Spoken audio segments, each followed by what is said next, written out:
Assalamualaikum warahmatullahi wabarakatuh. Alhamdulillah, alhamdulillah, alhamdulillahirabbil alamin. Wassalatu wassalamu ala asrofil anbiya'i wal mursalin wa ala alihi wa sahbihi ajmain. Amma ba'du. Rabbi shrahli sadri wa yassir li amri wahlul 'uqdatam min lisani yafqahu qawli. Puji syukur kita ucapkan kepada Allah Subhanahu wa taala karena dengan nikmat iman, nikmat Islam dan kesempatannya kita masih dapat melakukan dan melaksanakan ibadah puasa pada hari ini dengan lancar dan insyaallah penuh semangat. Kali ini saya Muhammad Ilmi Ansori Rangkuti dari kelas 11 IP1 akan menyampaikan kultum bertemakan Ramadan. Pada kali ini judul yang saya angkat adalah cara menjaga keistiqomahan, ketaatan, dan kesinambungan dalam menjalani ibadah selama bulan puasa ataupun Ramadan.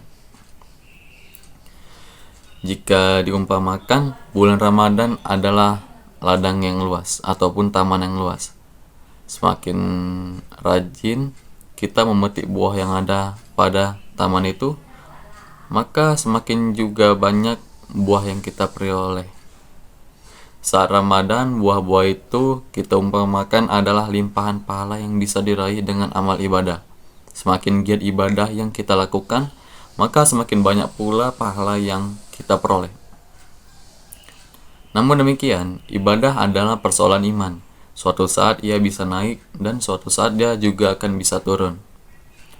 Hal demikian juga kerap ataupun sering kita jumpai pada saat bulan Ramadan.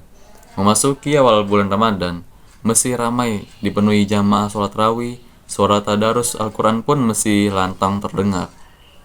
Dan sejumlah ritual keagamaan lainnya mesti banyak orang-orang yang melakukan pada awal-awal Ramadan, terutama ibadah-ibadah yang khas pada bulan Ramadan. Sayangnya, begitu memasuki separuh bulan terakhir, semangat ibadah tidak lagi sebesar di fase awal. Jamaah tarawih sudah berguguran satu persatu. Semangat tadarus Al-Quran pun juga sudah mulai menurun. Dan sebagai lainnya yang semakin lama semakin surut. Sebab itu saya akan menyampaikan tips yang bisa kita lakukan bersama-sama agar semangat terus menjalani ibadah selama bulan Ramadan. Yang pertama, tidak makan terlalu kenyang. Meskipun bulan Ramadan mewajibkan umat muslim untuk berpuasa sejak waktu imsak sampai maghrib, namun momen berbuka ini sering menjadi semacam kesempatan untuk kita balas dendam apa yang telah kita rasakan siang tadi. Segala macam hidangan disajikan di meja makan, kita makan. Akibatnya perut terlalu kenyang. Padahal Allah Subhanahu wa taala menegaskan bahwa berlebihan dalam berkonsumsi makanan tidak baik. Dalam Al-Qur'an disebutkan dalam surah Al-A'raf ayat 31 yang berbunyi Bismillahirrahmanirrahim.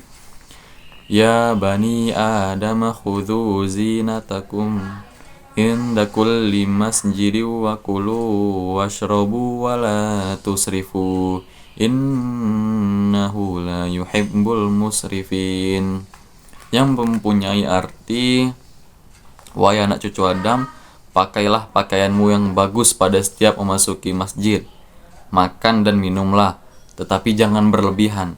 Sungguh Allah tidak menyukai orang yang berlebih-lebihan. Ayat ini secara tegas melarang kita untuk bertindak berlebihan. Sesuatu yang baik akan mengundang petaka jika dilakukan melampaui batas. Dalam konteks Ramadan, makan terlalu berlebihan bisa menyebabkan tertinggal banyak kesempatan ibadah yang balasan pahalanya itu tidak didapat ataupun tidak sebanyak pada bulan-bulan yang lain. Maka dari itu kita dianjurkan tidak makan terlalu kenyang sehingga perut kita akan sakit ataupun kita malas untuk melaksanakan ibadah-ibadah yang akan dilaksanakan ke depannya setelah berbuka puasa. Yang kedua adalah hindari perbuatan maksiat.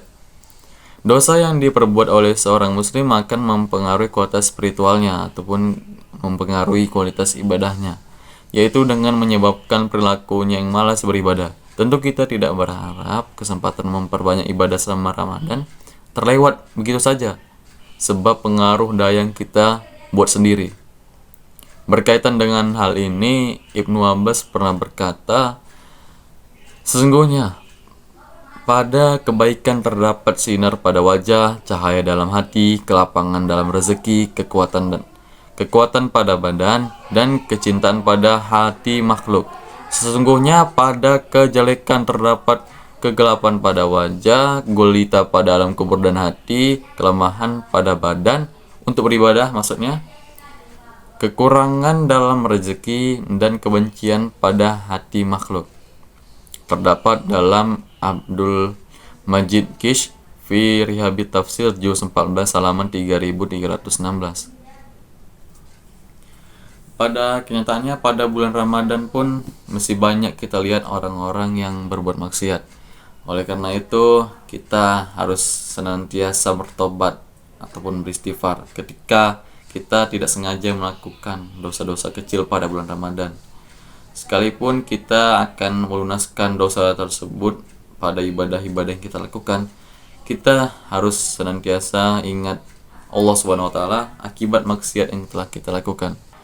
Yang ketiga dan yang terakhir adalah tidak berlebihan dalam beribadah. Segala hal yang berlebihan pasti tidak baik walaupun itu kebaikan. Dalam melakukan amalan-amalan sunnah selama Ramadan, kita perlu melakukannya secara proporsional ataupun menempatkannya sesuai mengukur sejauh mana kemampuan kita yang miliki. Jangan sampai karena terlalu banyak porsi ibadah yang kita lakukan akhirnya memberatkan diri kita sendiri sehingga kita capek. Mungkin karena capek itu kita bisa merasakan sakit sehingga kita terhalang untuk melakukan ibadah puasa keesokan harinya.